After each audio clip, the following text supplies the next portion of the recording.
की, भारतीय जनता पार्टी, माननीय योगी आदित्यनाथ जी।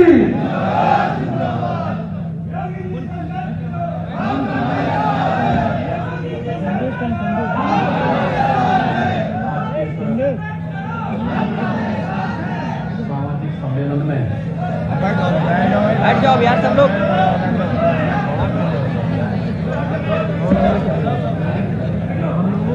पिछड़ा वर्ग आयोग, पिछड़ा वर्ग मोर्चा के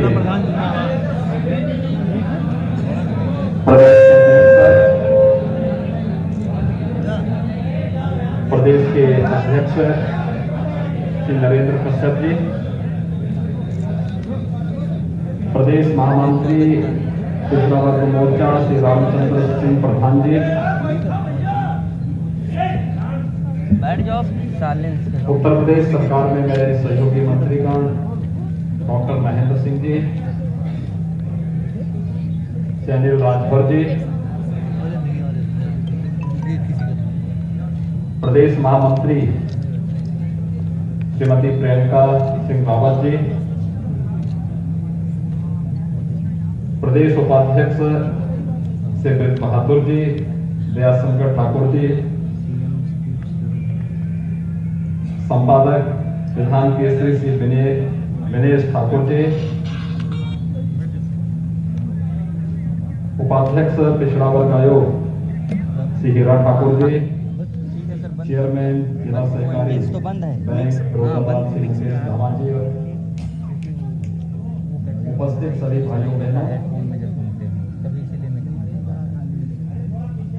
अभी सही है साउंड है, वो स्पीकर आउट है। हर व्यक्ति को नहीं स्पीकर आउट।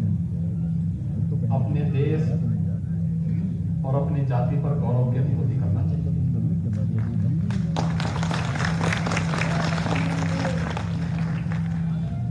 लेकिन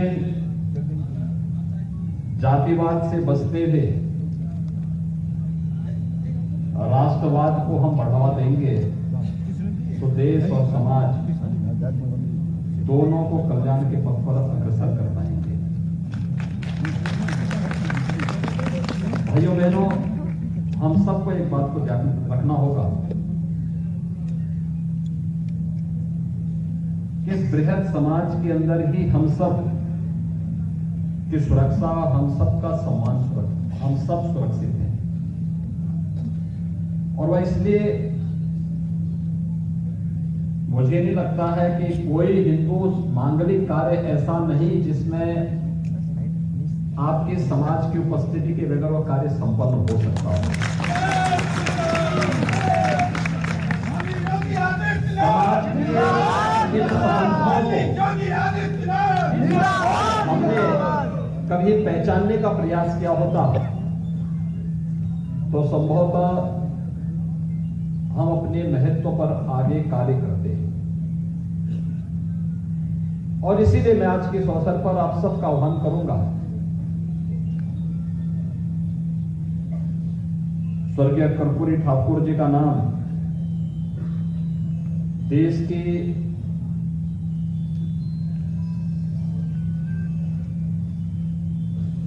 लोकतंत्र को बचाने के साथ ही सामाजिक न्याय की लड़ाई को प्रखरता के साथ आगे बढ़ाने में बड़े सम्मान के साथ लिया जाता है।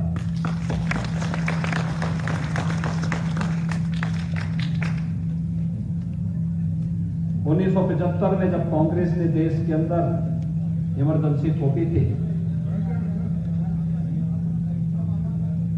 तो उस समय स्वर्गीय कर्पूरी ठाकुर जी को कुछ समय के लिए गोरखपुर में गोरखनाथ मंदिर में रुकना पड़ा था, क्योंकि लोकतंत्र को बचाने के लिए जिस अभियान के साथ वो जुड़े थे उस अभियान के क्रम में। लेकिन जब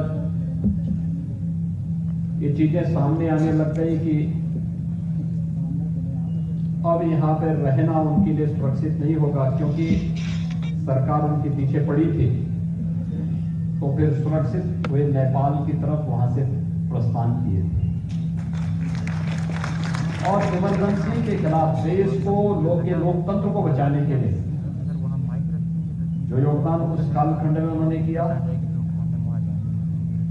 सामाजिक न्याय की जिस लड़ाई को लड़ने के लिए उन्होंने बिहार के अंदर एक नेतृत्व दिया था, वह अभूतपूर्व है, अभिनंदनीय है। हम सबको उस लड़ाई के साथ आगे बढ़ना होगा।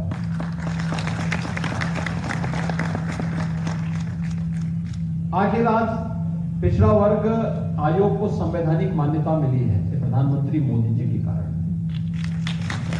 यानी अब आयोग के द्वारा पारित कोई भी आदेश एक न्यायिक आदेश माना जाएगा। और श्री हीरा ठाकुर जी इस आयोग के उपाध्यक्ष भी हैं।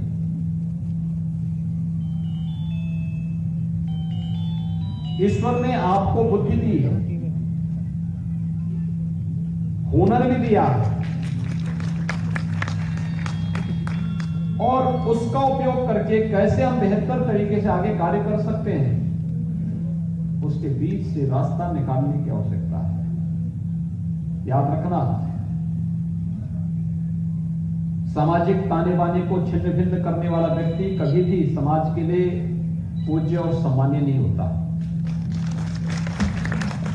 और हम सबको हमेशा ध्यान रखना होगा कि जिन लोगों ने अपने राजनीतिक स्वार्थों के लिए समाज को बांटा है, उसकी पुण्य क्षति की है, उसके सामाजिक ताने बाने को छिन्न भिन्न किया है, उन लोगों को समाज ने आने वाले समय में इतिहास के गर्त में डालने में भी कोई संकोच नहीं किया।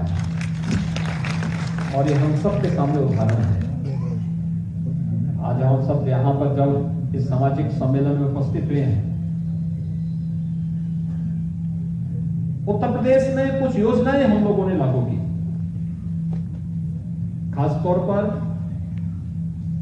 वर्तमान में हम सब कोरोना महामारी का सामना कर रहे हैं,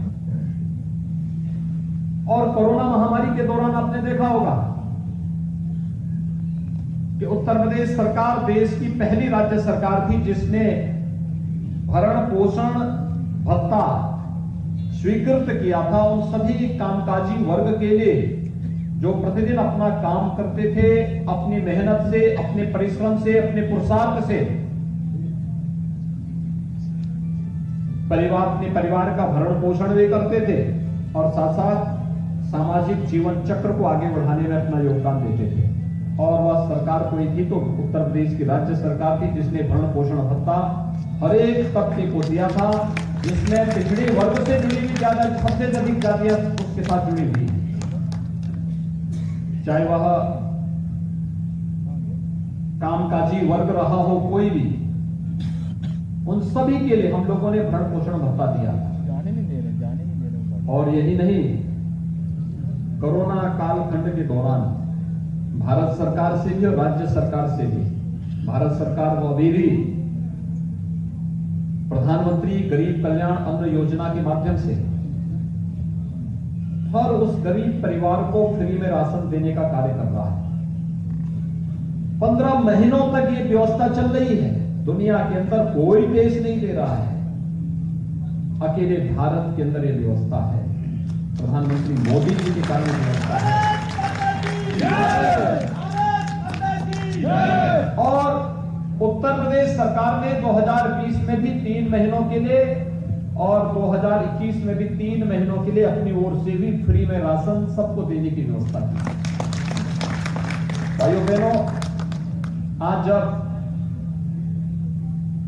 कोरोना महामारी के खिलाफ देश की इस लड़ाई को आगे बढ़ाने की बात आई, आपने इस चीज को महसूस किया होगा कैसे एक एक कार्यक्रम को आगे बढ़ाने का व्यवस्थित अभियान चलाया गया।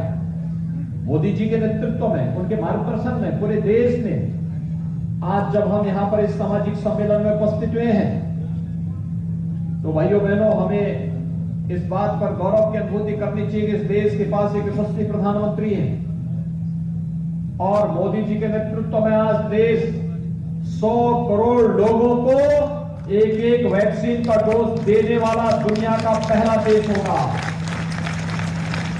सबको वैक्सीन, फ्री में वैक्सीन, ये फ्री में वैक्सीन और सबको वैक्सीन। याद करिए, इससे पहले भी बीमारियां आती थी, महामारी नहीं होती थी, बीमारियां आती थी, वैक्सीन नहीं बन पाता था।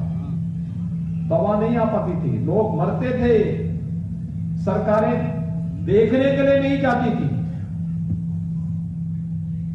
समाजवादी पार्टी की सरकार थी, गोरखपुर के बीआरडी मेडिकल कॉलेज में एक ही रोज यानी एक कुछ ही 2 महीनों के अंदर 1500 बच्चों की मौत हुई थी इंसेफ्लाइटिस से।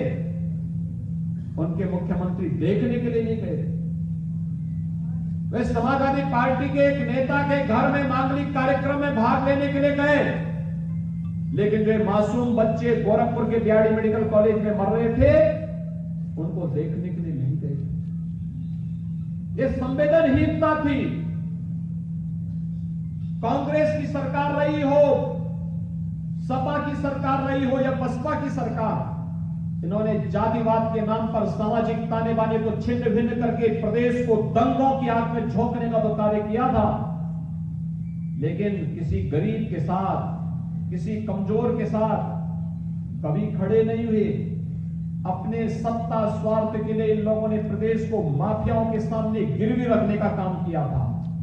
और आज आप सबके आशीर्वाद से जब प्रदेश के अंदर भारतीय जनता पार्टी नेतृत्व की सरकार बनी, न केवल सुरक्षा की पुख्ता इंतजाम करने की व्यवस्था हुई है, आज कोई माफिया सिर उठा करके नहीं चल सकता है। कोई माफिया प्रदेश के अंदर सिर उठा करके नहीं चल सकता है। दुस्साहसिक तरीके से किसी गरीब की, किसी व्यापारी की संपत्ति पर कब्जा नहीं कर सकता है, और अगर करेगा तो उसे मालूम है उसके बाद के फिर परिणाम क्या होने जा रहे हैं, उसके बाद के परिणाम भी मालूम है। आज समाज के हर तबके को उसके अनुसार शासन की योजनाओं के साथ जोड़ने का कार्य हो रहा है। फ्री में मकान देने की कार्रवाई हो, हर घर में शौचालय बनाने की कार्रवाई हो, हर घर में रसोई गैस के सिलेंडर उपलब्ध करवाने का कार्य हो, हर घर में सौभाग्य योजना के अंतर्गत बिजली के निःशुल्क कनेक्शन देने के कार्य हो, हर परिवार को 5 लाख रुपए की सामाजिक स्वास्थ्य सुविधा की प्रतिवर्ष गारंटी देने की बात हो। ये योजनाओं में कहां भेदभाव किसी के साथ है? योजनाओं का लाभ तो सबको मिल रहा है। आखिर 4 बार समाजवादी पार्टी के मुख्यमंत्री थे, इन लोगों ने ये 5 लाख रुपए की स्वास्थ्य बीमा का कवर क्यों नहीं दिया? क्यों नहीं दिया उन्होंने? हर गरीब को मकान क्यों नहीं दिया? समाजवादी पार्टी के पदाधिकारी को मकान आवंटित होते थे, लेकिन किसी गरीब को मकान नहीं मिलता था, किसी गरीब को शौचालय नहीं मिलता था, बिजली के कनेक्शन नहीं मिलते थे। कांग्रेस के राज में रसोई गैस के लिए हाहाकार मचती थी।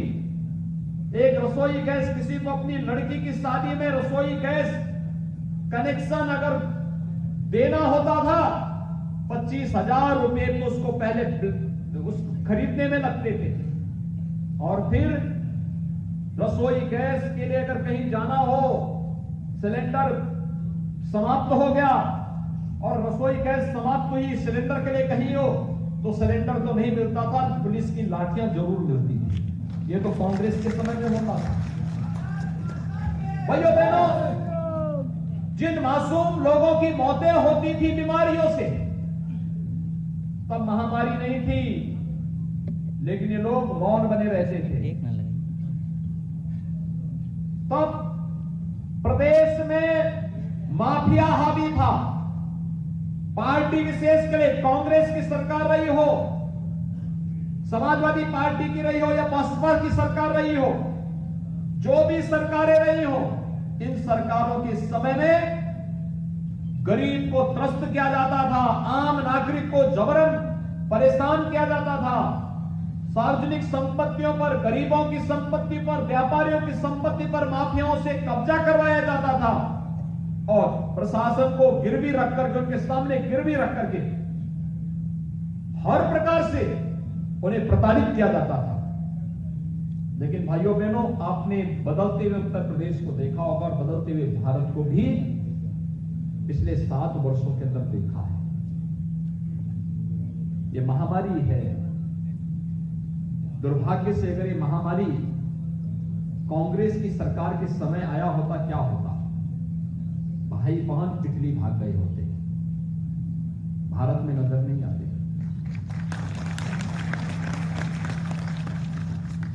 सपा की सरकार में आए होते तो चाचा भतीजे में होड़ लग गई हो गई होती कि कौन कितना ज्यादा हड़प ले। उनको गरीब की चिंता नहीं होती, किस माफिया को कहां ठेका दिलवा दें। और बहन जी के समय में आई होती तो बहन जी के समय तो भगवान ही मालिक होता। और इसलिए भाइयों बहनों, मुझे आज के इस अवसर पर आप सबका आह्वान करना है। सरकार पूरी संवेदनशील तरीके से कार्य कर रही है। एक एक उस व्यक्ति को प्रयास किया जा रहा है। जनता से चुनाव लड़ने वालों को जनता से भी चुनाव लड़ेंगे। जो जनता से जहां पर संख्या के महत्व को ध्यान में रखते हुए कमी दिखती है तो वहां पर उस समाज को भी प्रतिनिधित्व मिले और प्रतिनिधित्व देने के ही क्रम में सरकार के द्वारा प्रयास हो रहा है। मिलेगा सबको, इंतजार करने की आवश्यकता है। हाँ, किसी का कल हुआ होगा, किसी का आज हो रहा होगा, किसी का आने वाले कल में भी होगा। लेकिन मोदी राज में कोई अपने को उपेक्षित महसूस न करे। ये मान करके चलिए, अगर उसकी बारी आई है तो मेरी भी बारी जरूर आएगी। अटूट निष्ठा, नेतृत्व के प्रति अटूट निष्ठा आज महत्वपूर्ण है। और मैं बार बार इस बात को कहता रहा हूं, बार बार इस बात को मैं कहता रहा हूं कि हम सबको उस अटूट निष्ठा पर विश्वास करना होगा कि मोदी है तो आज आप देख रहे होंगे पूरे देश के अंदर पहले भारत को लोग दुनिया की ताकतें आंखें दिखाती थी। चीन घुसपैठ करता था, पाकिस्तान घुसपैठ करता था। और आज उस समय सरकारें क्या कहती थी? कुछ मत बोलो, संबंध खराब हो जाएंगे। यानी देश की कीमत पर वे लोग अपने संबंधों को बनाने में विश्वास करते थे। और आज कोई भारत की तरफ टेढ़ी नजरों से देखने का दुस्साहस करता है तो भारत सर्जिकल स्ट्राइक कर देता है। Surgical strike.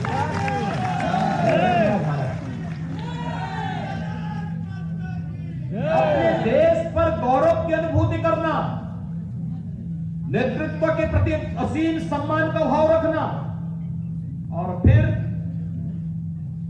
जातीय स्वाभिमान और राष्ट्रीय स्वाभिमान की रक्षा करने के लिए आगे बढ़ करके मिल करके काम करना।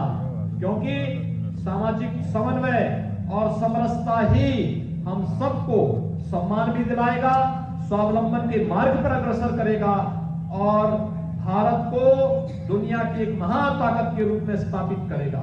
अन्यथा जो लोग भारत को महाताकत के रूप में स्थापित नहीं होने देना चाहते, वे लोग जातिवाद का जहर घोल करके दंगाइयों को, माफियाओं को आपके ऊपर हावी करवा करके फिर हर एक व्यक्ति को तबाह करने की साजिश रचने का कुत्सित प्रयास कर रहे हैं ये लोग। किसी भी हद तक जाकर के आपने देखा होगा, अभी हाल ही में एक दल के साथ मिलने के लिए कौन आया था? उमर खालिद का बाप, जो कहता है कि भारत तेरे टुकड़े होंगे। वह व्यक्ति समाजवादी पार्टी के अध्यक्ष से मिलने के लिए आता है और उनको आश्वस्त करता है, चिंता मत करो, हम साजिश रच रहे हैं समाजवादी पार्टी के लिए। आप उम्मीद करिए ये लोग आएंगे तो क्या करेंगे? इनसे उम्मीद क्या की जा सकती है? पर्व और त्योहार आता था तो पिछली सरकारों में दंगे शुरू हो जाते थे, बड़े बड़े दंगे होते थे। सारा धंधा चौपट, पर्व और त्योहारों में कर्फ्यू लग जाता था। आज कोई पर्व और त्योहारों में दखल देने का कुछ सही प्रयास कर पाएगा क्या? आपको मालूम है विजयादशमी में आपने देखा होगा शांतिपूर्ण तरीके से सारे कार्यक्रम संपन्न हुए, कहीं कोई दिक्कत नहीं हुई। दीपावली आ रहा है, बहुत भव्यता के साथ दीपावली का आयोजन होगा। कल हम लोग प्रयाग वहां कुशीनगर में थे, भगवान बुद्ध की, तथागत बुद्ध की महापरिनिर्वाण स्थली में आदरणीय प्रधानमंत्री जी आए थे। कुशीनगर को अंतर्राष्ट्रीय वायु सेवा के साथ जोड़ा गया। श्रीलंका की पहली फ्लाइट आई, 115 लोग, वहां के कैबिनेट मंत्री भी आए थे, वहां के सांसद भी आए थे और लगभग 112 के आसपास वहां के वरिष्ठ बौद्ध भिक्षु भी आए थे। उन्होंने वहां पर दर्शन किया, कार्यक्रम हुआ और प्रधानमंत्री जी ने 1.5 लाख से अधिक की भीड़ को संबोधित भी किया कुशीनगर में। कितना उत्साह था लोगों के मन में, कितना विश्वास है लोगों के मन में। क्या इससे पहले इस प्रकार का उत्साह रहता था? पहले तो एक परिवार के मन में उत्साह होता था और ये उत्साह इस बात का होता था कि वे कितना लूट ले रहे हैं, उस परिवार के लिए कितना लूट ले रहे हैं। उनके लिए उत्तर प्रदेश नहीं, आज तो बिजली सबको मिल रही है। पहले बिजली 1 या 2 जिलों के लिए बंधक बना दी गई कि इसके अलावा कहीं नहीं मिलेगी। आज भारतीय जनता पार्टी के लिए, प्रधानमंत्री मोदी जी के लिए देश की 135 करोड़ की जनता ही उनका परिवार है। हमारे लिए 25 करोड़ का उत्तर प्रदेश की जनता ही हमारा परिवार है। लेकिन भाइयों बहनों, सपा के लिए अपना खानदान ही परिवार था और वह उससे बाहर सोच ही नहीं सकते थे। आपने देखा होगा सारे पद एक ही परिवार में, सारे पद एक ही परिवार में, उसके बाहर सोच ही नहीं है। कांग्रेस भी हुई उसी पार्टी, कांग्रेस ने तो ये बीज बोया ही है। इसलिए भाइयों बहनों, आज हम सबको सतर्कता के साथ, सावधानी के साथ गांव-गांव और जन-जन तक जाने की आवश्यकता है। व्यापक जनसंवाद है आपकी जाति का। कोई गांव, कोई मोहल्ला, कोई कस्बा, छोटा हो, बड़ा हो, अमीर हो, गरीब हो, हर एक के साथ जितना व्यापक संवाद आप लोगों का है, उन लोगों को जागरूक करने की आवश्यकता है। संदेश वाहक के रूप में सतर्क करने की आवश्यकता है। ये दंगाई आएंगे, ये माफियाओं के सरपरस्त आएंगे, ये पेशेवर लुटेरे आएंगे, तो ये लोग फिर प्रदेश को कहां ले जाना चाहते हैं, उसके बारे में सतर्क रखने की आवश्यकता है। मैंने अभी यहां पर मां गंगा के संरक्षण और उसकी अविरलता निर्मलता से संबंधित श्री प्रमोद शर्मा की पुस्तक को मैं देख रहा था। बहुत अच्छा उन्होंने उसमें लिखा है, अच्छा प्रयास किया है, प्रयागराज कुंभ का भी उल्लेख किया है। मुझे लगता है कि हमें अपनी इस हुनर को और अच्छे ढंग से आगे बढ़ाने की आवश्यकता है। और सरकार ने तो विश्वकर्मा श्रम सम्मान में और एक तबके के लिए हमने 16-17 ऐसे ट्रेड चिन्हित किए हैं जिसमें उन्हें व्यवस्थित प्रशिक्षण देते हैं, प्रशिक्षण के दौरान मानदेय देते हैं, टूल किट उपलब्ध करवाने का कार्य कर रहे हैं और फिर उनके लिए अच्छा सैलून बने, अच्छा उनका वर्कशॉप बने, अच्छा बने, इसके लिए बैंकों से सस्ते में लोन और शासन से उन्हें सब्सिडी देने की व्यवस्था हम सरकार के स्तर पर भी कर रहे हैं। आज के अवसर पर एक बार फिर से मैं इस सामाजिक सम्मेलन के आयोजकों को हृदय से धन्यवाद देता हूं। खासतौर पर श्री रामचंद्र सिंह प्रधान जी को, श्री हरा ठाकुर जी को, श्री बहादुर जी को, प्रियंका सिंह रावत जी को और इस पूरे अभियान के साथ जुड़े हुए सभी पदाधिकारियों को मैं हृदय से धन्यवाद दूंगा कि उन लोगों ने मिलकर के इतना भव्य आयोजन किया है। क्योंकि मेरे पास पहले कार्यक्रम नहीं था, मेरे अन्यत्र कार्यक्रम लगे थे। प्रदेश अध्यक्ष जी को बाहर जाना था तो उन्होंने अनुरोध किया कि अगर आप इस कार्यक्रम में जाते अच्छा होता तो मुझे जानकारी मिली, तो मैं विशेष रूप से आया हूं क्योंकि मुझे मालूम है कि आप प्रदेश सरकार के संदेश को घर घर तक पहुंचाने का वादा रखते हैं और उसको पहुंचाने के लिए आप सभी कार्य करेंगे। आप सबके प्रति मेरी शुभकामनाएं। आप सब मेरे साथ बोलेंगे जय जय श्री राम।